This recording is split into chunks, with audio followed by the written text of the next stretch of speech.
नमस्कार। बात अब यहाँ पर कॉटन में करेंगी, जहाँ पर 2022-23 में कॉटन की मांग और एक्सपोर्ट दोनों ही गिरने की यहाँ पर एक्सपेक्टेशन है। कॉटन एसोसिएशन ऑफ इंडिया ने अपनी रिपोर्ट में जारी रिपोर्ट में इसका अंदेशा भी बताया है। हमारे साथ कॉटन एसोसिएशन ऑफ इंडिया के प्रेसिडेंट अतुल गनात्रा भी जुड़े हैं। अतुल जी नमस्कार। जहाँ तक प्रोडक्शन की बात है वो नंबर्स तो आपने चेंज नहीं किए हैं, जो लास्ट मीटिंग थी वो वहीं के वहीं हैं। एक्सपोर्ट में ऑफकोर्स यहाँ पर गिरावट है, कंजम्पशन नंबर्स में भी यहाँ पर थोड़ी सी मंदी नजर आती है। एक्सपोर्ट और कंजम्पशन दोनों ही नंबर्स को आप कैसे देखते हैं? जी, गुड मॉर्निंग मनीषा जी। देखिए, प्रोडक्शन हमने सेम रखा है 344 लाख बेल्स। जो लास्ट ईयर का हमारा क्रॉप था 307 लाख बेल्स, तो करीब करीब 12% क्रॉप हमने इस साल बढ़ाया है। उसकी मेन वजह है कि करीब 10% सोइंग एरिया बढ़ा है और क्वालिटी इस साल बहुत अच्छी है, तो हमें लगता है यील्ड भी 5 से 10% मिनिमम इम्प्रूव होगा। मगर हमने अभी यील्ड को कंसीडर नहीं किया है। लास्ट ईयर के हिसाब से इस साल अच्छा यील्ड आएगा ऐसा लग रहा है। तो क्रॉप तो बहुत सही रखा है 344, इसमें कुछ बढ़ेगा मगर कम नहीं होगा। ओके मनीषा जी। ओके। और जहां तक एक्सपोर्ट के नंबर्स हैं अतुल जी, हम बात भी करते रहे हैं कि अंतर्राष्ट्रीय बाजारों की कॉटन हमसे सस्ती है, हम कॉम्पिटिटिव नहीं है। पिछले साल का जो एक्सपोर्ट था वो 43 लाख बेल्स था। इस बार क्या देखते हैं आप? जी, इस साल देखिए, अभी तक जो हमारा एक्सपोर्ट का मेन सीजन है वो है अक्टूबर, नवंबर, दिसंबर, जनवरी जी। 4 महीने में हमारा जो एक्सपोर्ट का टारगेट रहता है उसमें 70% कॉटन जो है ये 4 महीने में जाता है। मगर अभी हमारे जो बेसिस है वो अनफेवरेबल है एक्सपोर्ट के लिए। हमारा कॉटन का भाव वर्ल्ड मार्केट से करीब करीब 10% ज्यादा है। तो अगर हमारे भाव कम होंगे या तो आइस फ्यूचर बढ़ेगा और हमारे भाव स्टेडी रहेंगे तो ही एक्सपोर्ट पॉसिबल है। और जो हमारे बांग्लादेश, हमारा मेन एक्सपोर्ट 60-70% बांग्लादेश होता है। बांग्लादेश में अभी फॉरेन एक्सचेंज नहीं है, उनको एलसी का पेमेंट करने के लिए पैसा भी नहीं है। तो लगता है कि एक्सपोर्ट का जो टारगेट था, पहले हमने 35 लाख बेल्स रखा था, अभी रिवाइज करके 30 रखा है। पर ऐसा ही पोजीशन रहा तो ये 30 भी होते हुए नहीं दिखता है मनीषा जी। चीन की तरफ से किस तरह की मांग है, क्योंकि वहां पर जिस तरह से बाजार खुल रहे हैं, आपको लगता है कुछ सपोर्ट वहां से आएगा?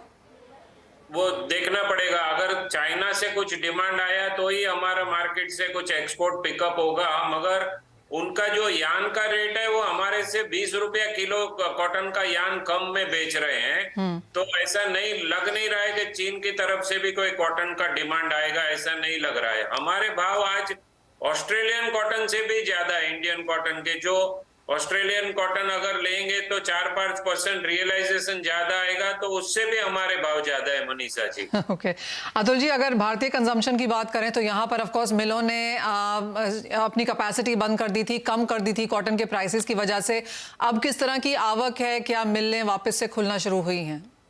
जी देखिए, थोड़े भाव जो है वो 70,000 से कम होके 63,000 हुए थे, मगर अराइवल पिकअप नहीं हुई क्योंकि फार्मर जो है उन्होंने लास्ट ईयर 12 से 14,000 रुपया क्विंटल का भाव देख लिया और इस साल भाव है 8,000 से 8,500, तो वो जल्दी कपास बेच नहीं रहे हैं।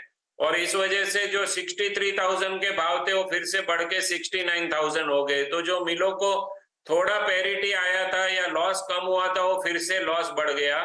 तो अभी जो है वो इंडियन मिले 40-60% कैपेसिटी पे चल रही है और इसीलिए हमने जो हमारा कंजम्पशन रखा था ईयरली 320 लाख बेल्स वो कम करके 300 लाख बेल्स रखा है।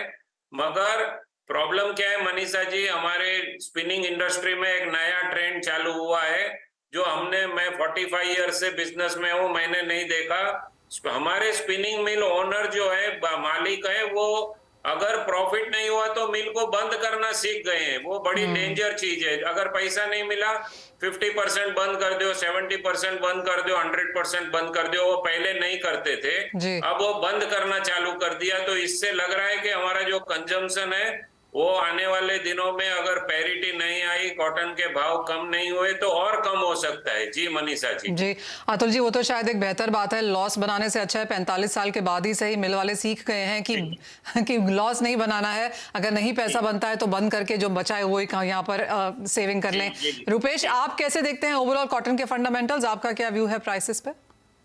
कॉटन राइट नाउ अगर कॉटन मार्केट देखें तो day before yesterday in international market upper freeze थी, कल लोअर फ्रीज थी, मींस ह्यूज वॉलेटिलिटी अभी चल रही है, huge speculation market in international market में चल रहा है। इंडियन मार्केट में अभी भी दिसंबर के बाद में जनवरी वाला वायदा खुला नहीं है एमसीएक्स में। MCX is trying is best कि जल्दी शुरू हो जाए। एक बार जनवरी वाला वायदा शुरू हो जाएगा, उसके बाद में आगे के लिए क्या करना है, कैसे करना है, उसकी अभी हेजिंग मैकेनिज्म के लिए कोई भी प्लेटफॉर्म अवेलेबल नहीं है। सो नवंबर दिसंबर में भी ओपन इंटरेस्ट बहुत कम है, लेकिन हाँ 8% मुझे ऐसा लग रहा है कि 70,000 के ऊपर का बाजार 8% वहां पे बाजार रुकना चाहिए, ऐसा लग रहा है। आने वाले दिनों में अराइवल्स बढ़ने की गुंजाइश है। अगर अराइवल्स बढ़ गई तो मुझे लग रहा है 73,000 वुड बी द 8% का टॉप बन जाएगा। बाकी जो कपास खली जैसे प्राइसेस हैं वो कैसे कर रहे हैं अभी रुपेश? कपास खली मतलब अगर अभी देखें तो 15 से 17% के आसपास की बढ़ोतरी हुई है लास्ट 10 to 15 डेज में। 23,000 के 2300 के आसपास का अभी 8% 2700 प्लस चल रहा है। कपास कॉटन सीड उसके लिए मेन फैक्टर है। कॉटन सीड के अवेलेबिलिटी अभी कम होने से कॉटन सीड ऑयल के जो कपास खली है उसकी प्रोडक्शन पे और उसकी डिमांड पे थोड़े स्टॉकिस्ट भी इसमें एंट्री मारी है, क्योंकि लास्ट 2-3 साल से उसका भाव 3,500 के आसपास टच हुआ है। तो सीजन की स्टार्टिंग में थोड़ा स्टॉक करने की मनोवृत्ति स्टॉकिस्ट की रही है, तो उसकी डिमांड के हिसाब से बाजार बढ़ा हुआ है। मुझे ऐसा लग रहा है कि एक बार 2,800 के आसपास का लेवल दिखाएगा। ओके रुपेश, आपसे गुआर सीड गुआर गम पर भी एक व्यू लेना चाहेंगे, क्योंकि यहाँ पर पिछले कई दिनों में बहुत हीटेड डिस्कशंस हो रहे हैं, भावों में उठापटक है, फसल को लेकर बहुत सारी बातचीत है। फायदा जरूर प्राइसेस में इतने दिनों में देखने को मिला है, कल एक मुनाफा वसूली वाला दिन जरूर था, लेकिन आज कैसे देखते हैं प्राइसेस?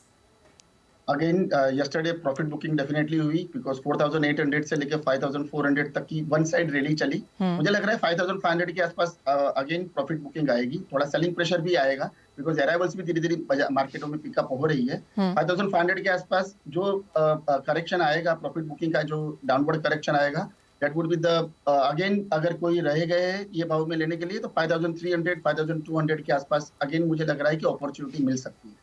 ऑलराइट, यानी कि खरीदारी की राय यहाँ पर गुआर में और यहाँ पर कपास खली पर भी, कॉटन में भी अगर आगे राइवल्स बेहतर हो जाती हैं तो भाव थोड़े नरम हो सकते हैं, अदरवाइज यहाँ पर भी हल्की सी बढ़त के साथ कारोबार रह सकता है।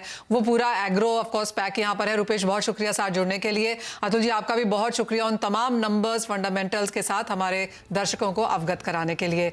मुझे भी दीजिए इजाजत, लेकिन आप बने रहिए CNBC आवाज़ के साथ। ब्रेक के बाद इक्विटीज़ का पूरा एक्शन लेके आएंगे आपके समक्ष।